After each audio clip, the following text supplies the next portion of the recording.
having me here. I'm excited to talk to you about what we do at GitHub. And as my title shows, I'm more focused on the product operations side, but I work directly with the AI team and the entire product management team that ends up building Copilot and all the other stuff. Thankfully, we've gotten some good call outs here earlier today. And in particular, I want to talk about something that bridges a little bit into academia about this idea of multi-agent systems and talking about the term socio-technical systems, which it really comes from kind of the idea of sense-making and complexity theory, but it's really about how we're building systems that are of not only people, but also of technologies and how they end up working together. And so I want to start with a story actually not about GitHub, which is when I was at Facebook Reality Labs, I was working on the Portal device. And people not familiar with the Portal device, unfortunately, RIP, they did cancel that project. It's probably not because I left. I'm pretty sure it's not because of that.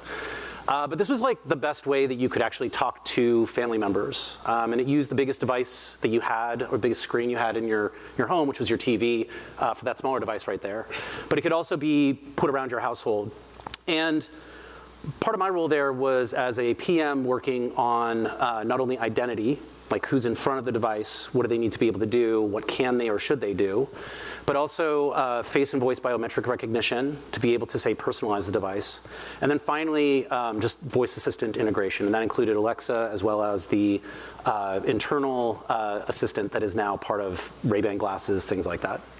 And one of the things I started to realize after doing a lot of work on the Portal was that we were kind of considering our identity model in the wrong way. It wasn't just about the person that bought the device, put it in their home, and then set it up, added their Facebook account, their WhatsApp account, whatever. But it was actually about everybody else that was inside that system that needed to interact with it. And the reason why this was so difficult was because maybe a really good example of this is if you have a shared device that has your Spotify account attached to it, you will find that your recommendations get really messed up. And part of the reason is that my kids end up playing a lot of music on this device in the kitchen, for example. And I don't even know what Roblox satire music is necessarily, but it is really big in my recommendations on Spotify now. And that was because we were misunderstanding the use case of that device, right? It wasn't about that person, but it was about everybody else that was there. And I would even think about a spectrum of not just the idea of like me and this device, but also all of the other devices and people that it may end up interacting with. And so in this case, you can see that there's me and my mom up there, but we're intermediated through a bunch of different devices and services that are, say, providing photos from me to her in the picture frame in her home. And there's a lot of issues that come up around this, around identity, privacy, security, even just the idea of like usability. And maybe this is another interesting key case that we ended up dealing with, was this idea of voice assistants having to interact with multiple people at the same time. And so from all of this work, it started to make me think about how we don't consider the other human beings that are maybe, in this case, right in front of the device, but also the other human beings that are maybe further out in the network. And so this took me to a concept that's called actor network theory. And what actor network theory is really this concept. It's an academic one, but it talks about how there are actually multiple actants within a system, or agents as we would probably call them today.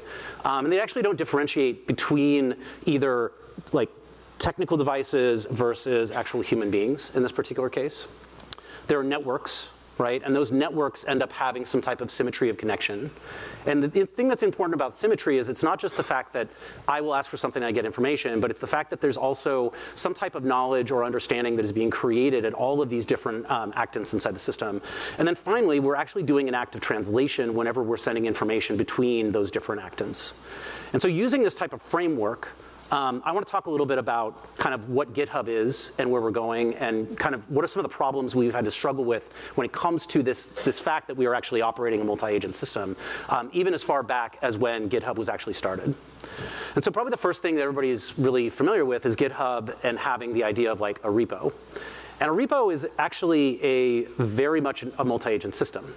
If we think about the time that GitHub came out in kind of the late 2000s, it was really about this idea of how do we now connect people that are building software, rather than the idea that the source safe or something like that is sitting out there that everybody interacts with individually. It's actually a team sport to be able to build software. And so that then led to a bunch of different things, which you can see up here around like, the idea of the pull request, which comes from Git, but the idea of like, now how is this a social type of situation where people are giving feedback to each other? Or the idea of actions, which is really about automation inside the system to be able to do things on behalf of those people that is maybe like boring or work that needs to happen 24/7 or could be very complicated. And so repos and GitHub in general is from the start a multi-agent system. What's interesting is that then we move into the world of Copilot. And this came out of our next team, which is kind of a UX prototyping group. Right when GPTs were starting to come out, we saw an opportunity to be able to really provide not only code completion, but also the ability to then answer questions about repos. And we've been continuing to develop this to increase more and more of kind of the context that's included inside of Copilot.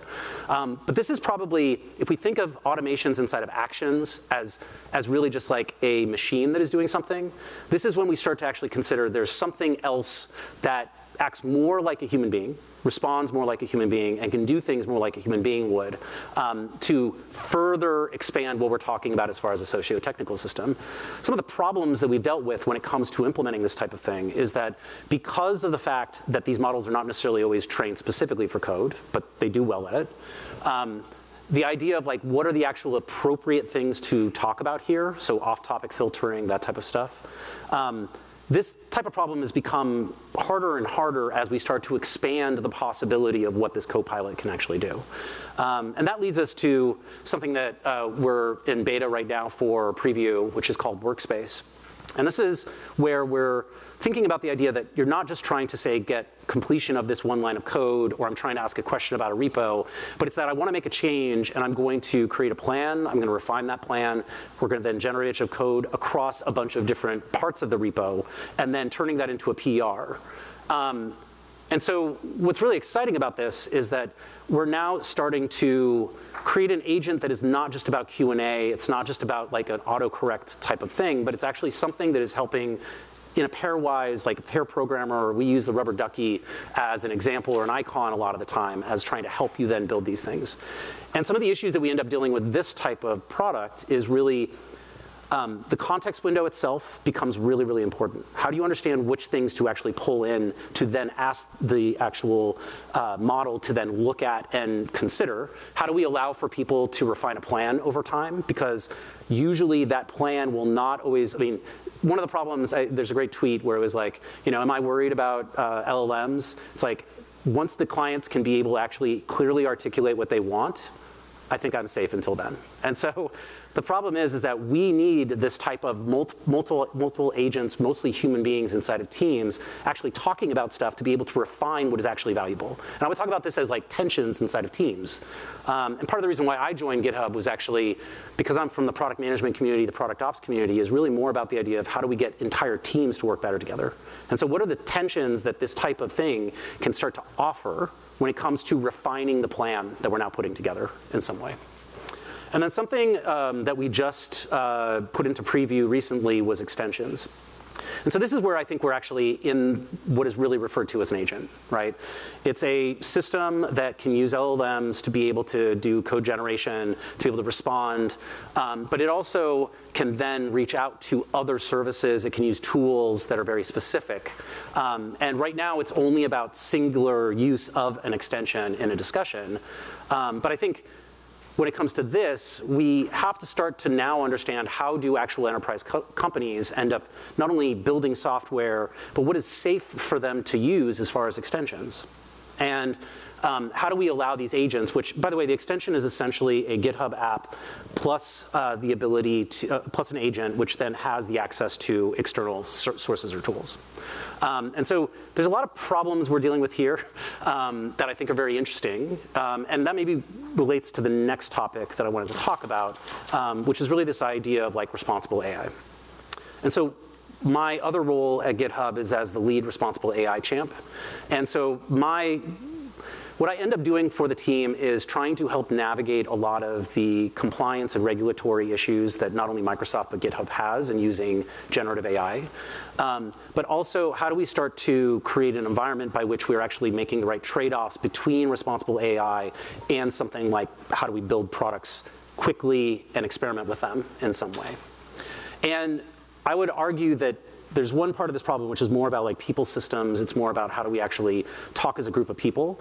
The other side is really about how do we understand this technology in a way that allows us to, I guess, reduce uncertainty for something that is a non-deterministic system, which is very hard. And so some of the things that we've ended up working on, and I think this is something that if you're not dealing with this now, you will be dealing with it very soon. One of them is about this idea of compliance and iteration. So last week, we announced a beta of O1 and the ability to choose between models inside the Copilot. This was a very fast turnaround for us. And so working really closely with our RAI experts, part of the issue is that there's actually two components that happen when we talk about responsible AI. One is how do we actually do harm testing, which I think a lot of people call red teaming today. I think it's kind of a misnomer. Like there is such a thing as a red teaming team. We're not talking about adversarial testing. What we're talking about is actually, do we understand evals from the standpoint of harms? And what's interesting about GitHub is that harms for us don't just mean the idea of it will swear at you or say something racist, but it could also mean that we will generate malicious code. And so for us, this idea of understanding harm testing becomes very hard. The other component of it is how do we now make sure that we understand the edges of what's actually going to happen with the system? And I would point to, before I was at GitHub, I was at Google's core machine learning group and working with the People Plus AI guidebook group to update their guidebook for the next iteration around LLMs. And one of the kind of, I guess, frameworks that we released there, and again, it's not just me, there's hundreds of people that are involved here, but I think it's a really interesting one, is called basically the design policies. And so design policies are about how do we now start to understand not only what is the right use and kind of not use for this, but what are the kind of, I guess, thresholds of uncertainty is what we end up calling it. How do we understand what is an okay mistake for the system to make? And then the other side is what are the vulnerabilities that we end up having if we end up allowing it to do something that is very bad? And that includes fairness, bias, any of those types of things. And I think we're starting to get this realm that we want to iterate because we want to experiment with some type of outcome. We want to try to like build something that actually services a customer problem. The issue will be that we're still in this world of thinking about things as requirements or as like a specification, when the reality is we should start thinking about this as behaviors that we want to have.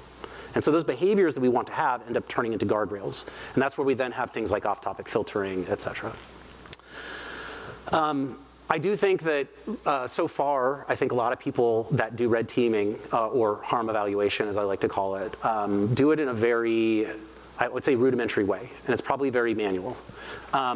We need to go beyond, like, did I say something mean to it and did it say something mean back, into this idea of like automated test in some way. And then finally, I think something that was not as clear to me when I do a lot of like kind of qualitative interviews with people that I work with that are PMs, that are engineers, to understand how their day-to-day work happens. And one of the things that was maybe a little surprising to me was that when talking to an engineering lead about how they were building out these harm test sets for their particular part of the product, that there was actually like an emotional labor that was happening. And so being exposed to very toxic material over and over again is actually incredibly hazardous for our health. And there have been articles about how there were groups that OpenAI used, for example, to help do harm testing and training for like the reinforcement learning through Kenya at like very low rates. There are whole groups of people that end up actually dealing with not only customer support through really, really horrible things. And I worked at Hotmail in the early 2000s. And so there's a lot of stuff and a lot of teams that end up dealing with this type of thing that right now we don't think of this as like radioactive material, but we really should. And so we need to now evolve the way we do this type of testing in some way. Now, I would be remiss if I didn't talk a little bit about operations, just because that's what I do at the job. So what I end up doing is I work with a team of about 20-something PMs. We end up building GitHub with GitHub. And so that means that we not only use things like projects and issues, we use repos across every team, we use automations, but we're also starting to use copilots to be able to, I guess, automate certain parts of our jobs. And I would say, like, for the Copilot team, their biggest issue is that they're an incredibly volatile and fast-moving technological kind of competitive environment. There's new competitors that are entering all the time. I mean, they're usually around for a couple years, really like slogging away at a really great problem. But there's this constant perception that because we were a first mover inside of this, that we only have a place to lose. And so that means that the PM teams end up being very overburdened a lot of the time. They're being asked to do a lot of different things. They're being asked to do it very quickly. And so some of the things I've started to think about is where are there time sinks within the actual kind of product management day-to-day world that I can start to help with. And so one of those things that I think is really interesting is actually summarization of content. And so people have probably done this like on their own. Maybe you've asked for, if you use something like Notebook LM, which I think is a pretty cool product to kind of summarize a bunch of work around a particular topic. I think it's very valuable.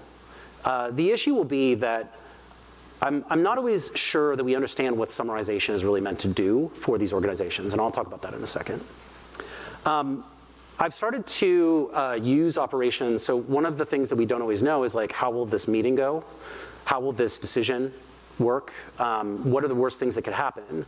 And so we started to actually do simulation of things like pre-mortems for a particular decision ahead of time. And now, it's not always right, and the prompt really matters a lot when you're pulling something like a pre-mortem together. And the text or the content that you end up giving it to consider this is actually very, very important. But this idea of like asking to think about things from a particular lens in what you might be missing is really, really valuable. So one of the things, I did a talk at Agile Alliance earlier this year that is called Meetings Are Good, actually, to kind of push back on a lot of this anti-meeting discourse that's happening. I will spare you the 50-minute, or actually, sorry, it was 75-minute workshop right now. But I think that one of the things that came out of that is I was working with Miro to create basically a meeting agenda template. And one of the things that's really interesting about that is that not only the fact that like I feel like we're going about how we actually set up meetings, we don't understand what is the actual like transformation we want to happen. We don't understand how the input and the output plugs into other aspects of the system. We don't really think about who's going to be there or the format a lot of the time. But one thing that's been very interesting is even using that type of template inside of Miro, they have AI capabilities. And so being able to select the workshop that we just did for this very important meeting across all this information, it's able to summarize and actually create a meeting agenda very quickly. And then going like a step further, I can have it actually then troubleshoot what might be confusions inside of that meeting that I should then think about. And then I even have it like create fake transcripts of the meetings just to see what would happen inside there. They're usually really bad, but like I think there's something really funny about, I guess I hope we don't get to the point that we can just actually submit a simulation of a transcript of a meeting. I hope we don't get to that point. Yeah, as I said, simulating meetings. Status summarization has been a really interesting and hard problem. So, we have people creating weekly status, and actually as an operations person, I've probably helped create 4 or 5 different status type of systems inside of teams. Almost every single time they fail after a couple months. So if you're a leader in the audience and you are asking for a new summarization, or sorry, status setup, it's probably going to fail. Just assume that's going to happen. Assume that you're probably asking for the wrong things. Assume that you need to iterate, things like that. But this has kind of started to take me in the direction of maybe we're misunderstanding the way that some of these tools should be used. A lot of the time right now, we're talking about individuals or ICs using these tools to enable or empower them. And I'll talk about automation in a second. But these like meeting summarizations are not working the way we want, and I think it's because at the IC level, they're actually being used from the standpoint of what do I want to summarize for you? And when we take the lead that's above a team of different PMs, what is it I want to summarize there? And more often than not, that lead is not actually the person summarizing, right? It's the ops person, it's someone on that team that is then taking all this content and summarizing it. And I think like in the end, what we should really be doing is we should be moving a lot of these systems from ICs to leaders. So what do I mean by that? And is that the idea of a meeting summary or the idea of a status summary is really more about the person that's receiving the information. So if we go back to that actor network theory, what we start to understand is that because there's a translation that's happening between every one of these actants inside of the system, that sometimes the translation is not actually understood by the person that is sending the information. And so I think there's like a real possibility, and again, this is very experimental, but I think what I have heard from a lot of leaders is they create these like README files or like user guides for me as a leader. Unfortunately, they're full of a lot of platitudes whenever I've read them, unfortunately. But what if we could have a way that like by them writing the prompts, we can actually start to understand what they actually care about? so that then when they do the summarization of these types of topics, we start to get into a better place. And the same thing for meeting summaries. Like, a meeting summary is not just the idea of like a shortened version of the transcript. It's actually more about what is the person that's receiving this, did they just need to know one thing, or did they need to actually get back on an answer or some type of action item? And so I think those summarization things that we keep talking about as possibilities here really need further refinement. And so that's where we've been doing a lot of experimentation. I think really quickly, I think the biggest issues for real multi-agent systems is really, they're still like not only hard to build and run, but they're also very costly. Like there was a great paper by the snake oil people, I think, about how this idea of like many loops of systems actually costing lots and lots of money.